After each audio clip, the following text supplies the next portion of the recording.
बात करूं individual practitioner की एज एन इंडिविजुअल डेंटिस्ट, तो फिर मैं सब कुछ खुद से करूंगा। सो ये एक स्पेसिफिक गोल होना बहुत जरूरी है। इसी के ऊपर डिपेंड करेंगे आपके एक्सपेंसेस।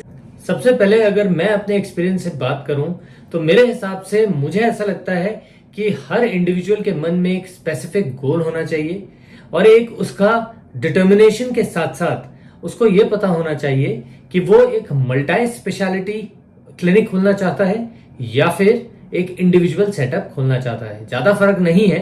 मल्टी स्पेशलिटी में होता क्या है, जैसे अगर मैं अपनी बात करूं तो मैं एक एंडोडोंटिस्ट हूं, साथ में मेरे प्रोस्टोडोंटिस्ट भी हैं, पेरियोडोंटिस्ट भी हैं, पीरियोडोंटिस्ट भी हैं, ओरल सर्जन है, इम्प्लांटोलॉजिस्ट अलग हैं, तो एक पूरी ये टीम बन जाती है। अगर मैं बात करूं इंडिविजुअल प्रैक्टिशनर की एज एन इंडिविजुअल डेंटिस्ट, तो फिर मैं सब कुछ खुद से करूंगा। सो ये एक स्पेसिफिक गोल होना बहुत जरूरी है।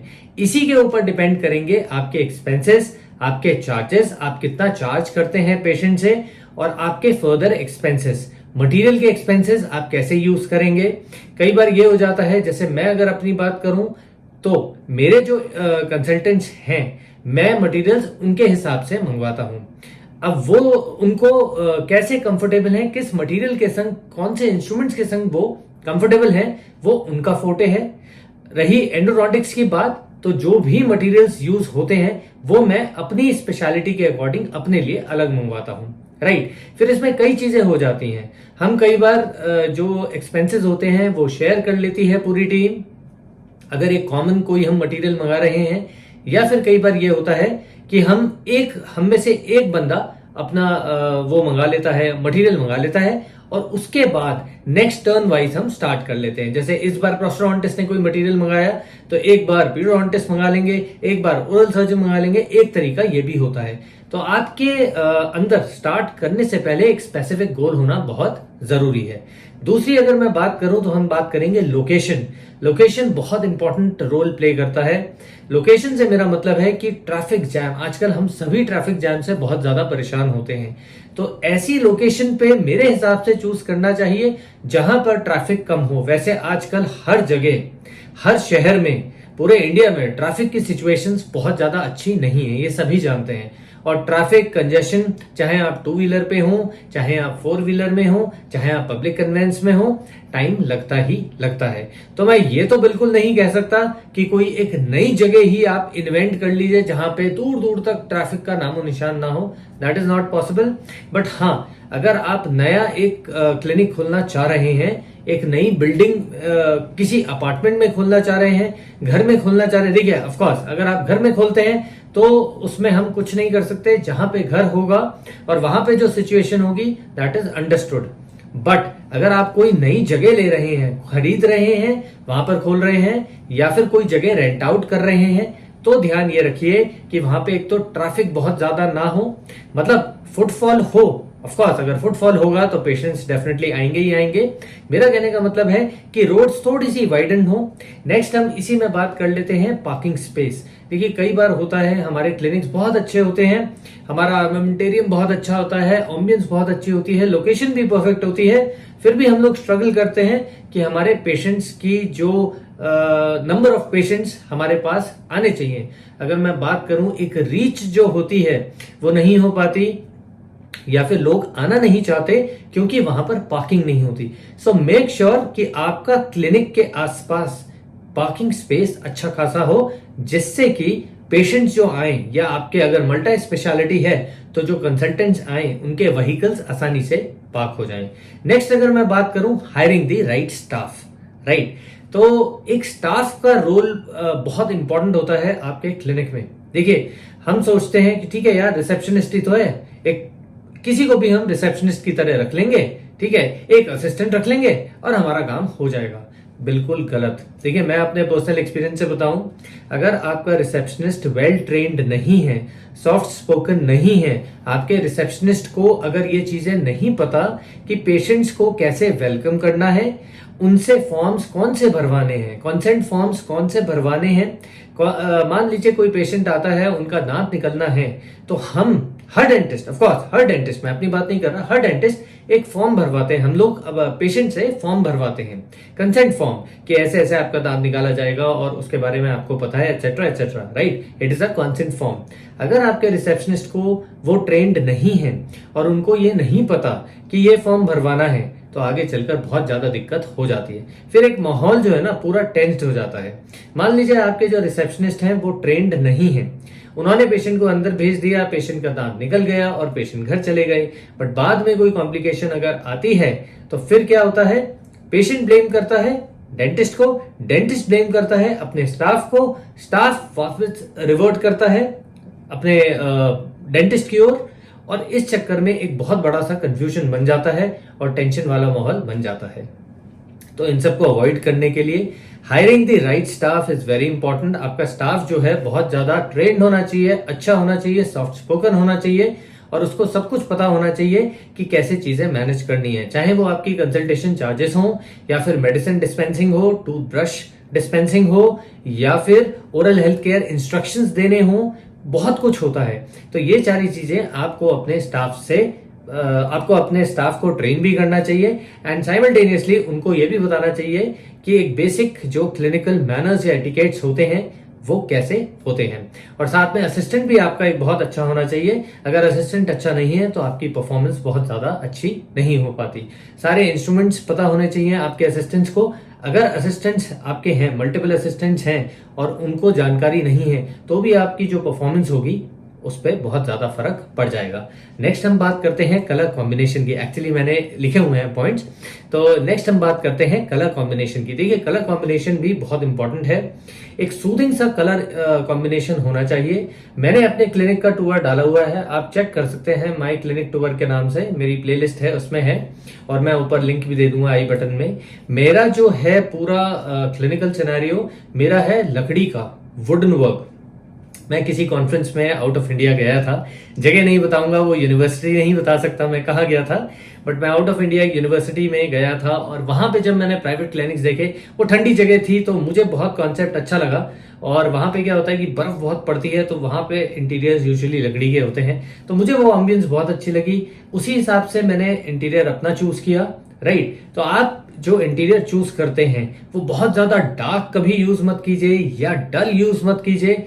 आप व्हाइट इज स्टैंडर्ड, व्हाइट आप बहुत अच्छे से यूज कर सकते हैं, थोड़ा मिक्स मैच करके भी यूज कर सकते हैं। पेशेंट्स को भी सूदिंग होता है और एक पॉजिटिविटी आती है। मेनली कहने का मेरा ये मतलब है, आपके क्लिनिक में एंटर होने के बाद ना आपके पेशेंट्स को पॉजिटिविटी आनी चाहिए। अगर बहुत ज्यादा डिंजी है, अंदर है और छोटे छोटे कंपार्टमेंट से बने हुए हैं, ठीक है, और लाइट बहुत कम है, तो वो दिक्कत जरूर आती है और उससे पेशेंट्स में भी नेगेटिविटी होती है और आप भी इरिटेटेड से रहते हैं। एक प्रॉपर वेंटिलेशन बहुत जरूरी है। आप एग्जॉस्ट जरूर लगाइए। अगर आप घर में खोल रहे हैं तो खिड़की खोल सकते हैं, या आपके दरवाजे हैं तो वो खोल सकते हैं। और सबसे बड़ी बात, लाइटिंग का भी बहुत इंपॉर्टेंट रोल होता है। मैंने अपने क्लिनिक में, मेरे एक्सपीरियंस में, मैंने व्हाइट लाइट लगाई है, ठीक है। हमारी चेयर्स की यूजुअली येलो लाइट होती है, बट आजकल व्हाइट लाइट्स भी आने लगी हैं, तो मैंने अपने क्लिनिक में व्हाइट लाइट लगाई है, क्योंकि white again it is a colour of positivity. और जब मैं व्हाइट कलर, कोई इंस्ट्रूमेंट जैसे कोई बर है, कोई नीडल है, फ्लोर पे गिर जाती है तो उसे लोकेट करना बहुत आसान होता है। और फ्लोर, मेरा जो फ्लोर है वो थोड़ा ग्रेइश कलर का है। मैं व्हाइट लगवाना चाहता था बट मैंने इसलिए नहीं लगवाया क्योंकि वो गंदा बहुत होता है। या तो हम शू कवर्स पहनाएं पेशेंट्स को और अंदर बुलाएं, या कई बार जब हम ऐसे बुलाते हैं तो दाग धब्बे बहुत लग जाते हैं। और जो हम जिनसे क्लीन कराते हैं, जो हमारे हाउस कीपर्स होते हैं और जो हेल्पर्स होते हैं, उनको बहुत डिफिकल्टी आती है क्लीनिंग में, राइट। फिर नेक्स्ट पॉइंट अगर मैं बात करूं तो हम बात कर सकते हैं डॉक्यूमेंट्स की। क्लिनिकल एस्टैब्लिशमेंट एक्ट बहुत ज्यादा इंपॉर्टेंट है। तो ये सब बात अलग चीजें हैं। जब ये सब हो जाए, पूरा तैयार हो जाए, तो उसके बाद आपको क्लिनिकल एस्टैब्लिशमेंट एक्ट में अपने क्लिनिक को एस्टैब्लिश करवाना बहुत ज्यादा जरूरी है और जरूर करवाना भी चाहिए। और इसके अलावा बायोमेडिकल वेस्ट, MPCC, उसमें भी आपको अपने आप को रजिस्टर कराना होता है, क्योंकि हमारा जो मेडिकल वेस्ट है, राइट, वो हम नगर निगम में, या जो नॉर्मल कूड़े वाले जो आते हैं घरों में हमारे पास आते हैं, नगर निगम की ट्रॉली जो आती है उसमें हम नहीं दे सकते। इनके स्टैंडर्ड्स हैं, कलर कोडिंग अलग अलग हैं। ब्लू कवर्स में हम अलग रखते हैं, रेड कवर्स, येलो कवर्स, इनके डस्टबिन भी स्पेसिफाइड होते हैं, तो सब कुछ अलग होता है। ठीक है, फिर नेक्स्ट पॉइंट हम बात कर सकते हैं टाइमिंग्स। देखिए टाइमिंग्स बहुत ज्यादा इंपॉर्टेंट होते हैं and these are very important aspect. Timings आपके ऐसे होने चाहिए कि आपके जो पेशेंट्स हैं वो सही टाइम पर आए। देखिए कई बार ये होता है कि हम ऐसे टाइम पर खोलते हैं जब पेशेंट्स नहीं आते, और जब पेशेंट्स आते हैं उस टाइम पे हमारा क्लिनिक बंद होता है। तो ये चीज का जरूर ध्यान रखिए। आप आफ्टरनून में लंच टाइम रख सकते हैं, लेकिन ऐसे बिल्कुल मत कीजिए। आप अपने आप को ओवर एग्जॉस्ट भी मत कीजिए ये सोचकर कि संडेज को भी हम खोलेंगे, नया क्लिनिक है। देखिए हम पेशेंट्स को जैसी आदत हम अपने पेशेंट्स को डालते हैं, बिल्कुल वैसे ही वो ढल जाते हैं। अगर मान लीजिए कोई क्लिनिकल सेटअप सुबह 10 बजे से 5 बजे तक खुलता है, तो डेफिनेट सी बात है कि पेशेंट्स उसी बीच में आएंगे, उसके बाद नहीं आएंगे, क्योंकि उनको पता होगा कि ये डॉक्टर साहब इतने बजे के बाद नहीं मिलते। राइट, तो ये आप अपने हिसाब से टाइमिंग सेट कीजिए, थोड़ा मार्केट को स्टडी कीजिए, आसपास देखिए कि कौन से दिन पर छुट्टी होती है और कौन से दिन पर छुट्टी नहीं होती। नेक्स्ट हम बात करेंगे वॉशरूम। वॉशरूम होना बहुत जरूरी है।